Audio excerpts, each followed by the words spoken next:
பாதுகாப்பை மேம்படுத்தும் விதமாக பெண்களுக்கு எதிரான குற்றங்கள், குறிப்பாக பெண்களை பின்தொடர்ந்தாலோ அச்சுறுத்தினாலோ அதுக்கு ஒரு செக்ஷன் போட்டு ஒரு 5 ஆண்டு சிறை தண்டனை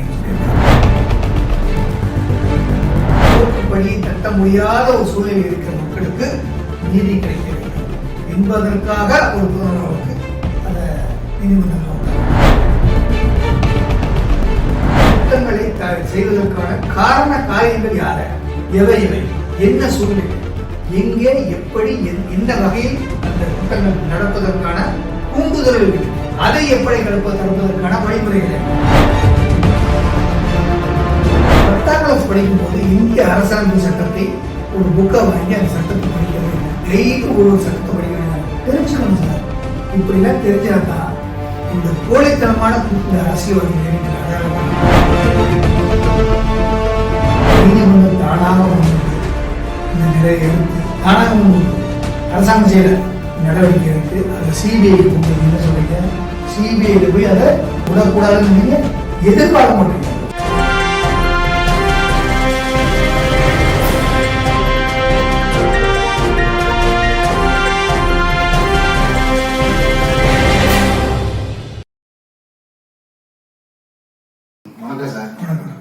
நாளுக்கு நாள் பார்த்தீங்கன்னா ஒவ்வொரு இடங்கள்லையும் பெண் உரிமை, பெண் பாதுகாப்பு உள்ளிட்ட பல்வேறு விதமான அவர்களுக்கான முன்னெடுப்புகள் உலகம் முழுவதுமே ஒவ்வொரு நாட்டு அரசு முன்னெடுக்கிற வேலையில், குறிப்பாக இந்தியாவில் தமிழ்நாட்டில் பெண் கல்வி, பெண்களுக்கான சுயமரியாதை உள்ளிட்ட விஷயங்களை முன்னெடுத்து தமிழ்நாடு முன்னோடி மாநிலம். வரலாற்று சிறப்புமிக்க பல்வேறு விதமான பெண்களுக்கான பல்வேறு நலத்திட்டங்களை இயற்றியதும் தமிழ்நாடு தான். ஜெயலலிதா முதலமைச்சராக இருந்த போது பார்த்தீங்கன்னா நிறைய விஷயம் பார்த்தீங்கன்னா தாலிக்கு தங்கம், அவருடைய மகளிர் காவல் நிலையம், நீங்கள் இந்த சட்டப்பேரவை உறுப்பினர் இருந்த காலகட்டத்தில் அந்த மகளிர் காவல் நிலையங்கள்லாம் ஒன்று. ஏன்னா பெண்களுக்கு எதிரான குற்றங்கள் நாளுக்கு நாள் அதிகரித்த அந்த வேலைகளை தடுப்பதற்கான கொண்டு திட்டங்கள். இன்னைக்கு பார்த்தீங்கன்னா சட்டப்பேரவைகள் பெண்களை பெண் தொடர்ந்தால் 5 ஆண்டு சிறை, கற்பழிப்பு குற்றத்துக்கு மரண தண்டனை என சட்ட திருத்தத்தை முதலமைச்சர் கொண்டு வந்திருக்காரு. அதை எப்படி பார்ப்பீங்க? சிசிஎன் மீடியா நேயர்களுக்கு உங்கள் நல்வாழ்த்துக்கள். அதாவது நடைபெறுகின்ற சட்டமன்ற கூட்டத்தொடரில் மாண்புமிகு முதலமைச்சர் அவர்கள் ஒரு சட்ட முன்மொழிவை கொண்டு வந்திருக்கிறார். என்ன கொண்டு வந்திருக்கிறார்? பெண்களுக்கு பாதுகாப்பை மேம்படுத்தும் விதமாக பெண்களுக்கு எதிரான குற்றங்கள், குறிப்பாக பெண்களை பின்தொடர்ந்தாலோ அச்சுறுத்தினாலோ அதுக்கு ஒரு செக்ஷன் போட்டு ஒரு 5 ஆண்டு சிறை தண்டனைன்னு சொல்லியிருக்காரு. அதுபோல சமூக விரோதிகளால் கற்பழிப்பு சம்பவங்கள் பெண்களுக்கு ஏற்படுமையானால் அதற்கு பல்வேறு தண்டனைகளை அறிவித்திருக்கிறார். ஒரு வகையில் இதை ஏற்றுக்கொண்டாலும் இதை பாராட்டினாலும் என்னுடைய பார்வையில்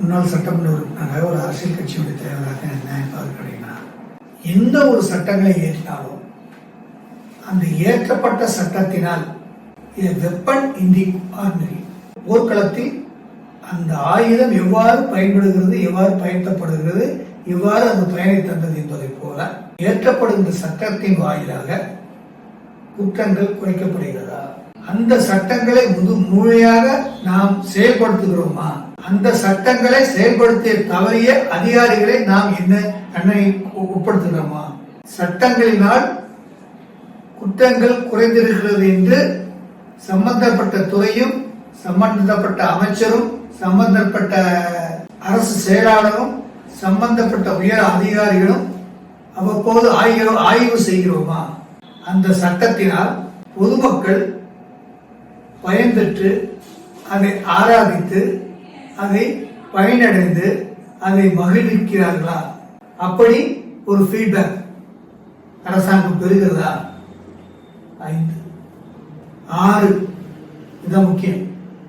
எந்த ஒரு திட்டத்தையும் எந்த ஒரு சட்டத்தையும் ஏற்றினாலும் அடித்தட்ட மக்களுக்கு, இதை எப்படி நான் எக்ஸாம்பிள் சொல்றேன், பொதுநல வழக்கு பொதுநல வழக்கு நீதிமன்றங்களில் எதுக்கு 1970 வந்தது அப்படின்னா, பாமரனும் ஏழையும் அடித்தட்டு மக்களும் விளிம்பு நிலையில் உள்ள மக்களும் படிக்காத மக்களும் தோற்றுப்படியை தட்ட முடியாத ஒரு சூழ்நிலை இருக்கிற மக்களுக்கு நீதி கிடைக்க வேண்டும் என்பதற்காக ஒரு பொதுநல வழக்கு அதை நீதிமன்றங்கள் உண்டாக்குனாங்க. அப்ப என்ன சொல்றது இந்த சட்டம்? அதாவது யாருக்கு கிடைக்கவில்லையோ, யாருக்கு இந்த உரிமைகளும் இந்த சட்டங்களும் சென்று சேரவில்லையோ அவர்களுக்கு அது சென்று சேர வேண்டும். அதை நிர்வகிக்கிற, எக்ஸிக்யூட் பண்ற, அதை பராமரிக்கிற அதிகாரிகளும் பார்க்க வேண்டும். அப்படி பார்க்கின்ற பொழுதுதான் அந்த சட்டம் உண்மையிலேயே மக்களுக்கு பயன்படுகிறதா இல்லையா என்பதை நம்ம பார்க்க வேண்டும். இதை விட்டுட்டு ஒரு பிரச்சனை வருது, அந்த பிரச்சனையை வீரியத்தை குறைப்பதற்காக, அந்த பொதுமக்களுடைய அந்த ரிசல்மெண்ட்டை, அந்த பொதுமக்கள் இந்த அதிருப்தியை குறைப்பதற்காக ஒரு சட்டங்களை போடுவோம். இப்போ இந்த சட்டங்களை போட்டாங்க. இது ஃபெய்த்ஃபுல்லா இந்த சட்டத்துக்கு மேல ஒரு நம்ம போலீஸ் காவல் நிலையத்துக்கு கொண்டு போறோம். எத்தனையோ சட்டங்கள் இருக்கு. அந்த சட்டங்கள் அடிப்படையில் நம்ம காவல் நிலையத்துக்கு ஒரு புகார் கொடுக்குறோம். பேசிக் நாட்டில் ஏதோ ஒரு பிரச்சனை நடந்தாலும் நம்ம எங்க போவோம்? நமக்கு யார் பாதுகாப்பு? காவல் நிலையம், காவல்துறையும், நீதிமன்றம். ஆனா சட்டம் ஒழுங்கை பாதுகாக்கிறது காவல்துறை. இப்ப நம்ம நிம்மதியா தூங்கணும்னா யார் பொறுப்பு? காவல்துறை. அப்ப நம்ம நிம்மதியா இருக்கணும் அப்படின்னு நினைச்சு நமக்கு ஏதாவது பிரச்சனைனா நம்ம யாரை நம்பி போறோம்? யாரை நாடி போறோம்? காவல்துறையை நம்பி போறோம். அப்ப அந்த காவல் நிலையத்துக்கு ஒரு புகார் கொடுக்கும்போது காவல்துறை என்ன செய்யணும்? காவல் நிலையம் என்ன செய்யணும்? அது கனிவோடு வாங்கணும், அது கனிவோடு படிக்கணும், அதனுடைய குற்றத்தன்மையை ஆராயணும். அந்த குற்றம் அடைந்தவர்கள், பாதிக்கப்பட்டவர்கள் எவ்வாறு பாதிக்கப்படுகிறார்கள் மனதளவிலும் நிர்வாக அளவிலும் அதை கணக்கிட வேண்டும். அதை கணக்கிட்டு அவர்களுக்கு கவுன்சிலிங் பண்ண வேண்டும், அவர்களுக்கு உறுதியளிக்க வேண்டும், அவர்களுக்கு தன்னம்பிக்கை கொடுக்க வேண்டும். அது அவர்களுக்கு பின்னால் நாங்கள் இருக்கிறோம், காவல்துறை இருக்கிறது என்ற ஒரு நம்பிக்கையை ஊட்ட வேண்டும். பாதிக்கப்பட்ட கண் வழியாக பார்க்கணும் அப்படி அதுக்கு ஒரு உதாரணம், 2 மாசம் முன்னாடி அண்ணா நகர்ல பெண் குழந்தை 10 வயசு குழந்தைய பாலியல் பலாத்காரம் பண்ணாங்கள ஒரு புகார் கொடுக்கும்போது, புகார் கொடுத்தவரே காவல் நிலையத்தை அடித்து உதைத்திருக்கிறார்கள். அந்த அடித்து உதைத்த காவல் ஆய்வாளரை இந்த நீதிமன்றம் தலையிட்டு சஸ்பெண்ட் செய்கிறது. எவ்வளவு நாள் கழிச்சு? 2 மாசம் கழிச்சு. அந்த விஷயத்தையும் சட்டப்பேரவையில் விவாதம் பண்ணாங்க. அதுதான், அதெல்லாம் பார்த்து தான் இப்படி ஒரு சட்டம் போடுறாங்க. நான் என்ன பாக்குறேன்னா, ரைட் பாராட்டு அந்த சட்டம். அண்ணா பல்கலைக்கழக மாணவி வன்கொடுமை நாளுக்கு நாள் கள்ளக்குறிச்சி நடக்குது. அதுதான், எத்தனைக்கு சட்டங்கள் போட்டாலும் திட்டங்கள் தீட்டினாலும் பாலியல் குற்றங்கள் குறைவதோ அப்படிதானே பிரச்சனை நேரம். ஆனா இது ஒரு குற்றவாளிக்கு ஒரு கடுமையான ஒரு பயத்தை ஏற்படுத்தும் குற்றவாளிகளுக்கு. அதுக்கு என்ன பண்ணணும்னா, பயத்தை ஏற்படுத்துறது ஒரு பக்கம் இருக்கு சார், விழிப்புணர்வும் ஏற்படும். காவலர்களும் பொதுமக்களும் இன்டராக்ட் பண்ணணும். ஒரே ஒரு உதாரணம் சொல்றேன், நட்போட இருக்கணும். அதே ஒரு சொல்றேன், ஒரு காவல் நிலையம் இருக்கு. அந்த காவல் நிலையத்துக்கு உட்பட்ட அந்த பகுதியை சேர்ந்த 10 பேர், ஒரு 50 பேரை தினமும் வர சொல்லி அங்க ஒரு பிரேயர் மாதிரி வச்சு, நம்ம ஊரு, நம்ம தெரு, நம்ம ஊர் பிரச்சனை இல்லாம, புகார் இல்லாம, குற்றங்கள் நடக்காம பார்த்துக்கணும். நாம எல்லாம் உறுதி எடுப்போம். காலையில போலீஸ்காரெல்லாம் நின்று பரேட் எடுக்கிறாங்கல்ல, மார்ச் பாஸ்ட் பண்றாங்கல்ல.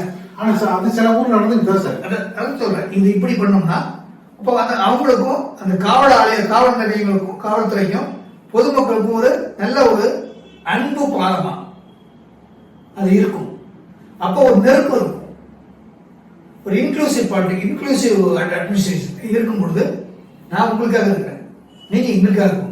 காவல்துறைக்கும் பொதுமக்களும் ஒரு பாதையாக அமையும் இப்படி இருக்கும்போது அப்போ இப்படி செய்யும் போது அதே மாதிரி அந்த ஸ்டேஷன் ஹெட் அவர் சட்ட ஒழுங்கு எப்படி நம்ம பார்க்கணும், சட்ட ஒழுங்கு நம்ம எப்படி பராமரிக்கணும், பொதுமக்கள் அதை எப்படி ஒத்துழைக்கணும், நீங்க எப்படி சட்ட ஒழுங்கு கிடாத வகையில் நீங்க வாழ்க்கையை நடத்தணும், நீங்க குற்றங்கள் செய்யாமல் இருக்கிறதுக்கு பொதுமக்கள் நாம எப்படி அந்த ஒரு சூழ்நிலையை உண்டாக்கணும். குற்றம் செய்வர்கள் ஏன் நீங்கள் குற்றம் செய்யக்கூடாதுங்கிறத நம்ம படிச்சு அவங்களுக்கு சொல்லிக் கொடுக்கணும், மோட்டிவேட் பண்ணணும். அவன் எது செய்கிறான் குற்றம், அவன் குற்றம் செய்வதற்கான காரணங்கள் என்ன அப்படிங்கிறத நீங்க பொதுமக்கள் அவங்க கொஞ்சம் ஃபாலோ பண்ணுங்க அதை பத்தி எங்கிட்ட காவலாளிட்ட எங்க காவலர்கிட்ட நான் சொல்லுங்க, நாங்க அவங்களுக்கு இது பண்றோம் அப்படின்னு சொல்லி இப்படியே நம்ம மோட்டிவேட் பண்ணோம்னா குற்றங்கள் குறையும். இப்ப நிர்மயா வழக்கில் வந்து எத்தனையோ கைட்லைன்ஸ் போட்டாச்சு, எத்தனையோ சட்டங்கள் போட்டாச்சு, எத்தனையோ போட்டாச்சு. ஒவ்வொரு குற்றங்கள் நடக்கும் போதும் ஒவ்வொரு சட்டங்களையும் நம்ம மாத்தி மாத்தி மாத்தி மாத்தி போடுறோம். எது போடுறோம்? பொதுமக்களை சமாதானப்படுத்துவதற்கும் வாய் அடைப்பதற்கும் அந்த சூழ்நிலையை அந்த மேட்டரை அப்படியே டிஸ்மிஸ் பண்றதற்கும் அதை அமர்த்துவதற்கும் அந்த சூட்டை தணிப்பதற்கும் நாம் செய்கிறோம். எந்த ஒரு செயலை எடுத்தாலும் இது நிரந்தர செலவு. இப்ப இந்த திட்டங்கள் போடுறீங்க, இந்த திட்டங்களை திட்டதற்கான செலவு நீதி, இதுல யார் பணம்? மக்கள் பணம். இந்த மக்கள் பணத்தையும் செலவழித்து ஒரு திட்டங்களையும் போட்டு இந்த திட்டங்களை செயல்படுவதற்கான போதிய காவல்துறையில ஆளுங்க இருக்கா? இருந்தாலும் இந்த சமூக குற்றங்களை தடுக்க வேண்டிய ஒரு அரசோட கடமை இல்லையா? எஸ், மாற்றுக்கிறதே. அதுக்கு வந்து அவங்க எல்லா வழியும் வந்து பின்பற்றி தான் ஆகணும். அதைத்தான் சொல்றேன். சட்டத்தில் ஏற்றுவது தவறு என்று நான் சொல்லவில்லை, இது போதாது என்று நான் சொல்கிறேன். இது தவறு என்று சொல்லவில்லை, வரவேற்கிறேன். அரசு முதற்படி எடுத்து வச்சிருக்கு. முதற்படி இது ஒரு விஷயம் இல்லையே. நீங்க என்ன பண்ணணும்னா ஒரு காம்ப்ரிஹென்சிவ் பிளான் பண்ணுவாங்க, ஒரு ஹோலிஸ்டிக் அப்ரோச் வேணும்.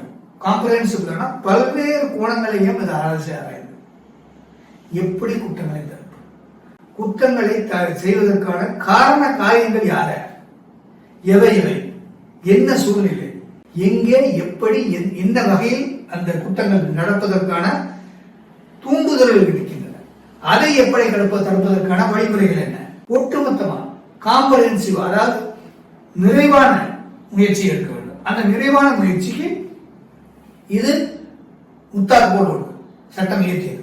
அதற்கு பின்னால் இருக்கக்கூடிய சின்ன சின்ன பிரச்சனைகள், முக்கியமான பிரச்சனைகள் என்ன அதெல்லாம் எழுதி அதையெல்லாம் வச்சு இதை வந்து நம்ம வந்து நடைமுறைப்படுத்தினா தான் அது சாத்தியப்படும். இன்னொரு விஷயத்தையும் வந்து முதலமைச்சர் சொல்றாரு. பாத்தீங்கன்னா ஒரு ரயில்வே நிலையத்துல ஒரு பெண்ணை வந்து தண்டாவளத்தை தள்ளி அதை கொலை செய்தவனுக்கு விரைவாக நாங்க வந்து தண்டனையை வந்து இந்த அரசு வந்து செஞ்சிருக்கு. அதையும் சொல்றாரு. அதே நீதிமன்றம் செஞ்சிருக்கு சார், அரசாங்கம் சார் நீதிமன்றம் செஞ்சிருக்கு. அதற்கான நடவடிக்கை நாங்கள் எடுத்திருக்கோம். அதாவது நீதிமன்றத்தில் தீர்ப்பு நீங்க வந்து நான் ஒன்றும் சொல்றேன், நீங்க அப்படியே நீங்க மாறுபட்டு போகுது சிலதான் சொல்லாம முடியாது. முதலமைச்சர் நீங்க, உங்க கீழே போலீஸ் காவல்துறை, நீங்களும் மெட்ராஸ்ல இருக்கிறீங்க.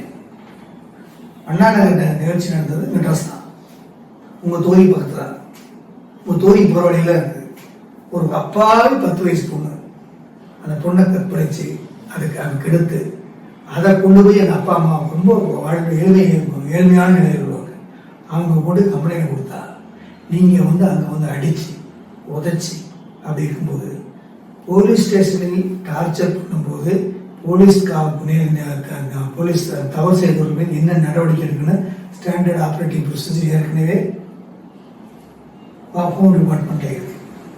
அப்படி இருக்கும்போது ஒரு முதலமைச்சர் இருக்கிறீங்க, உங்களுக்கு பயம் இல்லாமல் நீங்கள் இருக்கிறது தெரிஞ்சு முதலமைச்சர் இருக்காரு, அது இது இருக்காரு, அவர் கவனத்துக்கு போனால் இன்னாரும் தெரிஞ்சு ஒரு பயம் இல்லாமல் அந்த பொண்ணி அடித்து உரைச்சி அவருக்கு வந்து அப்ளிகேஷன் அந்த விண்ணப்பத்துக்கு அவங்க மூஞ்சில் எரிஞ்சு இது வீடியோ சமூக வலைதளங்களில் 2 மாசமா சுற்றிக்கிட்டு இருக்கு. இது முடியாமல் நீதிமன்றம் தானாக முன்வந்து இந்த நிலையை எடுத்து தானாக முன்வந்து அரசாங்கம் செய்யல நடவடிக்கை எடுத்து அதை சிபிஐக்கு போகுது. என்ன சொல்றீங்க?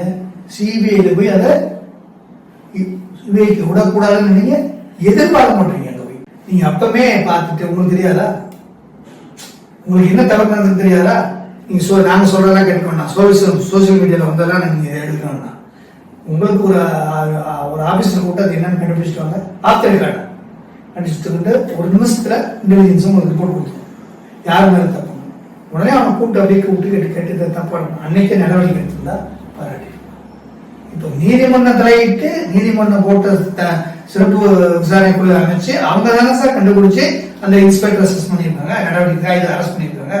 அந்த வழக்கு சரி. இன்னொரு சொல்றாரு, என்ன சொல்றாருன்னா, ஒரு தண்டவாளத்துல பெண்ணை தள்ளி விட்டு கொலை செஞ்சவனுக்கு என்னென்ன நடவடிக்கை மிக மிக குறுகிய காலத்துல தேவையான முயற்சிகள் எடுத்து விரைவா விசாரணை நடத்தி அவனுக்கு வந்து தேவையான விஷயத்த வந்து நடவடிக்கை மேலும் பாய்ந்து அவனுக்கு தண்டனை வாங்கி கொடுத்துருக்கிறது இந்த அரசு. அது சொல்ற பொதுமக்கள் வந்து அரசை குறை சொல்வதற்கு தயாரில்லை. அரசு செய்யும் தவறுகளை சுட்டி காட்டுறது நமக்கு வேலை. அரசு செய்யும் அரசு செய்யலாம், பாராட்டலாம். அரசு நல்லதையும் நீங்க பாராட்டணும். நல்லா தான் சொல்லணும். யாரும் சொல்றீங்களா? அதுவும் சார் நீங்க சொல்றது இப்ப நல்லா செஞ்சீங்கன்னா வாயால பாராட்டுறாங்களே மக்கள். நாங்களும் அரசியல்வாதிகளும் பாராட்டுறோமே, எதிர்கட்சிகளும் பாராட்டுறது இல்லையா, எல்லாத்தையுமே பாராட்டுறோமே. நீங்க செஞ்ச திட்டங்களையும் நாங்கள் பாராட்டத்தான் செய்யணும். நீங்க செய்யணும்னு தான் எதிர்பார்க்கணும். நீங்க தானே எங்களுக்கு காவலர், நீங்க தானே நம்ம தமிழ்நாட்டு மக்களுக்கு பாதுகாவலர். உங்கள்கிட்ட தான் நாங்கள் கேட்க முடியும். நீங்க தானே முதலமைச்சர், நீங்க தானே ஆளுங்கட்சி, நீங்க தானே அரசாங்கம், உங்கள்கிட்ட தான் அதிகாரம், நீங்க தான் பொதுமக்களை காப்பாற்றணும். உங்கள்கிட்ட தான் நாங்கள் கேட்க முடியும். நாங்க கேட்கறத நீங்க கேட்கணும். நாங்க என்ன கேட்கணும் நீங்க காது கொடுத்து கேட்கணும். நாங்க கேட்கறதுல நியாயமான கண்டுபிடிங்க. நியாயமா இருக்க பட்சத்தில் அதற்கு கணிவு காட்டுங்க. அதுக்கு உடனடி நடவடிக்கை உடனடி நடவடிக்கை எடுத்ததை நாங்கள் வரவேற்கிறோம். உடனே நடவடிக்கை எடுக்காமல் உதாரி தள்ளுகின்ற அரசாங்கத்துல உங்களுக்கு பொறுப்பு இருக்கிறது. நீங்க 24 செய்றீங்க, நான் பாராட்டுறோம். ஏன்னா நீங்க வாக்களிக்கணும். உங்களுக்கு பின்னால் இருக்க வேண்டிய அதிகாரிகள் உங்களுக்கு ஒத்துழைப்பு இல்லையே, அதையே உங்களால் கண்டுபிடிக்க முடியவில்லை. குற்றவாளி மட்டுமா பிரச்சனை, அந்த குற்றத்தை தடுத்திருக்கலாம் இல்லதா? அது குறித்து விளக்கமே கொடுத்திருக்காரு முதலமைச்சர். இன்னொரு விஷயம் சொல்றாரு, கடந்த ஆட்சியில பொல்லாத ஆட்சிக்கு பொள்ளாச்சியில் நிகழ்ந்த அது மிகப்பெரிய பாலியல் வன்கொடுமை நிகழ்வு, இது வேதனைக்குரியது, இது அதையும் சொல்றாரு. அதாவது முதலமைச்சர் இதை சொல்லக்கூடாது, அதை சொல்றாரு. அதாவது முதலமைச்சர் பொள்ளாச்சி மேட்டர் சொல்லவே கூடாது சார். எப்படி சொல்றாரு? அவங்க எப்படி நாங்க சொல்றோம்னா, நாங்க அண்ணா படையில் இருக்கிற விஷயத்த உடனடியா கைது பண்ணோம், உடனடியா விசாரணை நடக்குது. ஒரு பக்கம் தேசிய மகளிர் ஆணைய விசாரணை, இன்னொரு பக்கம் சிறப்பு புலனாய்வு விசாரணை, எல்லாமே பாத்தீங்கன்னா விசாரணை நடந்துட்டு இருக்கு. பொள்ளாச்சி சம்பவத்துல பாத்தீங்கன்னா கிட்டத்தட்ட பாத்தீங்கன்னா 10 நாட்கள் பிறகுதான் உடலை பிடிக்க முடிஞ்சது. சிபிஐ வழக்கு போயிருந்தோட என்ன சொல்றாருன்னா, கடந்த ஆட்சிக்கு பொல்லாத ஆட்சி பொள்ளாச்சி அப்படின்னு சொல்றாரு. அது அரசியல் பண்ணக்கூடாது. பொள்ளாச்சி சம்பவம் கண்டிக்கத்தக்கது. மக்கள் போராடினார்கள், எல்லாம் கரெக்ட். பொள்ளாச்சி சம்பவத்தை அது ஒரு ரீசனாக தான், ஒரு காரணத்தால சரி உங்களுக்கு வாக்களித்தாங்க. நீங்க வந்துட்டு பொள்ளாச்சியில் அப்படி இருந்துச்சு, நான் பொள்ளாச்சியில் 10 பேர் 10 தப்பு இருந்துச்சு, நான் 8 தப்பு தான் சொன்னேன் அப்படின்னு சொல்லுவாங்க. என்ன சார் சொன்னீங்க நீங்க 2021 தேர்தல்ல நாங்க வந்தா நீட்டை ரத்து பண்ணணும்னு சொன்னாங்க. அப்ப என்ன சொன்னாங்க எதிர்கட்சி எல்லாம் தேர்தல் பிரச்சாரத்துல மக்களை ஏமாற்றுகிறார்கள், பொய்யான வாக்கு தேர்தல் வாக்கை கொடுக்கல, இவர்களால் கொண்டு வர முடியாது. அடுத்த வண்டியில நீங்க அதே இடத்துல சொன்னீங்க, நாங்க நிறைவேற்றி தடுத்தே காட்டுவோம், எங்களிடத்தில் இருக்கிறது, எங்களிடத்தில் சட்ட நுணுக்கங்கள் இருக்கிறது, நாங்க இப்ப சொல்ல மாட்டோம், நாங்க நிறைவேற்றி காட்டுறோம் அப்படின்னு சொல்லி சொன்னீங்க. நீங்க யாரும் நம்புங்க எங்களை, நாங்க நிறுத்திய சட்டம் நீட்டை நிறுத்தவே பண்ணணும்னு சொன்னீங்க. ஆனா இப்ப என்ன சொல்றீங்க? நிறுத்த முடியல. என்ன சொல்லிருக்கணும் நீங்க என்ன சொல்லிருக்கணும்?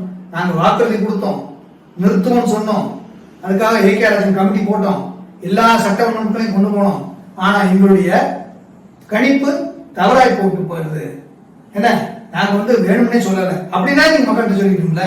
நாங்க ஆட்சி இல்லை, அப்ப நான் ஆட்சி 2021 பார்லிமெண்ட் எலெக்ஷன் ஆச்சு, பார்லிமெண்ட் எலெக்ஷன் அந்த ஆட்சி மாறிடும் அப்படின்னு அப்படி சொல்லிருக்கணும். இந்த 21 வேற இந்தியா கூட்டணி ஆட்சி இருந்தா ரத்தாயிரும் அப்படி சொல்றாங்க. அப்படி சொல்லிருக்கணும். அப்ப அப்படி நாங்க ஆட்சிக்கு வந்தால் நீட்டை ரத்து பண்ண முடியாது, ஆனா இந்தியா கூட்டணி ஆட்சிக்கு வந்த பிறகு நாங்க ரத்து பண்ணணும்னு சொல்லிங்கன்னா நியாயம். ஆனா நீங்க எப்படி சொன்னீங்க? அப்பாவும் எதிர்கட்சியை சொன்னது, நீட்டு ஸ்டேட் சப்ஜெக்ட் கிடையாது, அது கன்கரண்ட் லிஸ்ட்ல இருக்கு, அது மத்திய அரசுடைய கட்டுப்பாட்டுல இருக்கு, நீங்க நினைச்சா கூட நீட்டு யாரும் பேசினாங்க. இல்ல இல்ல இல்ல, அதுக்கு சட்டம் இருக்கு, எங்களுக்கு சட்டம் இல்லை. அதுக்கு ஒரு டீம் எல்லாம் போட்டீங்க, தேர்தல் குழுல டீம் எல்லாம் போட்டு எக்ஸ்பர்ட் எல்லாம் போட்டீங்க, அப்படி ஒரு போக்கஸ் பண்ணி ஒரு மாயை உண்டாக்கி பெரிய ஐஏஎஸ் எல்லாம் போட்டீங்க, போட்டு கொண்டு வந்தீங்க. எல்லாம் ஏமாத்தோட எங்களை போனவங்க தெரியும், எங்களை எங்க விவரம் தெரிஞ்சவங்களுக்கு தெரியும். இது அரசியல். நீங்க அப்ப அரசியல் பண்ணீங்க. இப்ப என்ன சொல்றீங்க? நாங்க ஆட்சி நாங்க ஜெயிச்சிட்டோம், நாங்க சட்டமன்றத்தில் தீர்மானம் கட்டிட்டோம், அது எல்லா 234 எம்எல்ஏ கிட்ட சட்டம் வாங்கிட்டோம் நாங்க. ஆனா எங்களால் நிறுத்த முடியல, ஏன்னா ஆட்சி மாறி. இதை நீங்க அப்ப சொல்லியிருக்கணும். மக்கள் ஒளிப்படணும் இருக்கணும் சார். மூட்டு போடுறவங்க 10% தான் அரசியல் தெரியும், கான்ஸ்டியூஷன் பற்றி தெரியும், எல்லாம் தெரியும். என்னுடைய என்னன்னா, இந்தியில அரசியல் சட்டத்தை எல்லாரும் இப்ப 10ஆம் கிளாஸ் படிச்சுட்டாங்க. ஓரளவுக்கு எல்லா பொதுமக்களும் கேள்வி கிராமங்கள் வரைக்கும் 10ஆம் கிளாஸ் வரைக்கும் படிச்சிருக்காங்க. 10ஆம் கிளாஸ் படிக்கும் போது இந்திய அரசியலமைப்பு சட்டத்தை ஒரு புக்கை வாங்கி அந்த சட்டத்தை படிக்கிறது என்ன, டெய்லி ஒரு சட்டத்தை படிக்க வேண்டியதான பொதுமக்கள் தெரிஞ்சுக்கணும் சார். இப்படிலாம் தெரிஞ்சாதான் இந்த போலித்தனமான இந்த அரசியல்வாதிகளை நீங்கள் அடையாளம் காண முடியும். எப்படி வச்சுக்கலாமா? எப்படின்னா திருக்குறள் வந்து எல்லாத்தையும் வந்து கையோட கலவுல வருது. ம். அதே போல அரசியல் சட்டத்தையும் அது மாதிரி வந்து ஒரு கையோட கலவுல வந்து இந்த குற்றத்துக்கு தண்டனை. அரசியல் சட்டத்தை நம்முடைய ஜனநாயக நாட்டுல நம்ம நாட்டுடைய பெருமையையும் மாண்பையும் நம்முடைய அரசியலமைப்பு சட்ட கட்டமைப்பையும் நாம தெரிஞ்சுக்கணும் சார். பொதுமக்கள் எல்லாருமே இதை தெரிஞ்சுக்கணும். அப்படி தெரிஞ்சிருந்து நம்ம கேள்வி கேட்டோம்னா தான் இந்த அரசியல்வாதிகளோ இந்த பொய்யான வாக்குறுதி கொடுப்பவர்களை வந்து அடையாளம் காட்ட முடியும். பொய்யான வாக்குறுதி கொடுத்த அரசியல் கட்சியோ ஆட்சிக்கு வருகின்ற எந்த கட்சியா இருந்தாலும் பொதுமக்கள் நீங்கள் அவர் நிராகரிக்க வேண்டாம். ஆனா நீங்க நிராகரிக்க போறதில்ல, அவங்களும் இந்த பொய்யாத வாக்குறுதியை நிறுத்த போறதில்லை. ஏன்னா மக்கள் நீங்க வந்து உஷாரா இருக்கணும். நீங்க உஷாரா இல்லை, அப்புறம் நம்ம வாதம் பண்ணி என்ன செய்யறது? வேணா பேசலாம், ஒரு 2 பேருக்கோ 3 பேருக்கு சென்றாங்க. மற்றபடி இது யாரையும் குறை சொல்றதுக்கோ, யாரையும் தாழ்ந்து பேசுறதுக்கோ, எந்த அரசையும் குறை சொல்றதுக்கோ, எந்த நிர்வாகத்தையும் குறை சொல்றதுக்கோ நம்முடைய வேலை கிடையாது. நம்ம வந்து பொதுவா மக்கள் விழிப்போடு இருக்க வேண்டும், விழிப்புணர்வு மக்களுக்கு ஏற்பட வேண்டும், நாட்டில் எல்லோரும் பொதுமக்கள் நன்மை பெற வேண்டும், நல்லா இருக்கணும். அரசாங்கம் மக்களுடைய உணர்வுகளை மதித்து நல்ல ஒரு ஆட்சி செய்ய வேண்டும். அரசாங்கம் நல்ல ஒரு ஆட்சி செய்ய வேண்டும் என்ற ஒரு எதிர்பார்ப்போடு தான் இதை சொல்கிறோம். தவிர யாரையும் குறை சொல்வதற்கு நமக்கு வேலை இல்லை. நம்ம குறை சொல்லி நமக்கு என்ன கிடைக்க போவதில்லை. நல்லது செய்யுங்க, சந்தோஷமா இருங்க, மீண்டும் ஆட்சிக்கு வாங்க. சட்டத்தை மதித்து புதிய சட்டத்தை வந்து அதே மாதிரி சட்ட ஒழுங்குல காவல்துறை எல்லாமே காவல்துறை வந்து நம்ம வந்து குறை சொல்றது நியாயம் இருக்காது. அவங்களுக்கு வேலைப்படு இருக்கு, காவலர்கள் எண்ணிக்கையை கூட்ட வேண்டும். குற்றங்களும் நிறைய வந்துட்டு இருக்கு. ஆனா காவலர்கள் அதே காவலர்கள் தான் வச்சிருக்கோம். அதனால அதுலயும் வந்து அவங்களுக்கு நிறைய கருத்தல் இருக்கு. இது இருக்கு, பந்தோஸ்து கொண்டு இருக்கு, அந்த வேலை இந்த வேலை போய் கொண்டு இருக்கு, இதெல்லாம் இருக்கு. ஆனா எது இருந்தாலும் அவங்க எல்லாத்தையுமே சட்டம் போட்டோம் அல்லது ஒரு திட்டத்தை வச்சோ நம்ம வந்து தடுக்க முடியாது. எல்லோருடைய பங்களிப்பு இருக்க வேண்டும். அது அரசியல் தலைவர்கள் முதல், அரசியல் கட்சிகள் முதல், பொதுமக்கள் வரை, அதிகாரிகள் வரை எல்லோரும் ஒத்துழைப்பாக நம்ம நாடு சுபிட்சமா இருக்கும், நம்ம மாநிலம் சுபிட்சமா இருக்கும். அதைத்தான் என்ன செய்ய வேண்டும். அதற்கு நம்ம என்னென்ன முயற்சிகளை செய்ய வேண்டும். இது எல்லாத்துக்கும் பாலமா இருக்கக்கூடியது பத்திரிகை துறை. அவர்களும் பொதுமக்களுக்கும் அரசுக்கும் நிர்வாகத்துக்கும் பாலமாக இருந்து இதையெல்லாம் ஒருங்கிணைத்து அவர்களால் உண்டான உதவிகளை விழிப்புணர்வுகளை நல்ல காரியங்களை சொல்ல வேண்டும் என்பதுதான் பத்திரிகைகளுடைய விழிப்புணர்வோடு இருந்தனால இந்த விஷயத்தை எடுத்து நம்ம விவாதிக்கிறோம். இதே போல வந்து புதிய சட்டத்தை இனிவரும் காலங்களில் மக்களும் சமூகமும் ரொம்ப விழிப்புணர்வு இருந்து இதன்படி நடக்க வேண்டும் என்றும், அதே போல குற்றவாளிகளும் இந்த சட்டத்துக்கு பயந்து இனிமேலாவது தங்கள் நிலையை வந்து மாற்றிக்கொண்டு ஒட்டுமொத்த பெண்ணினத்தை மட்டும் இல்லை சமூகத்தில் பெருமை சேர்க்க வேண்டும் என்று சொல்லி இந்த நிகழ்ச்சியை பங்கெடுத்தது மிக்க நன்றி சார்.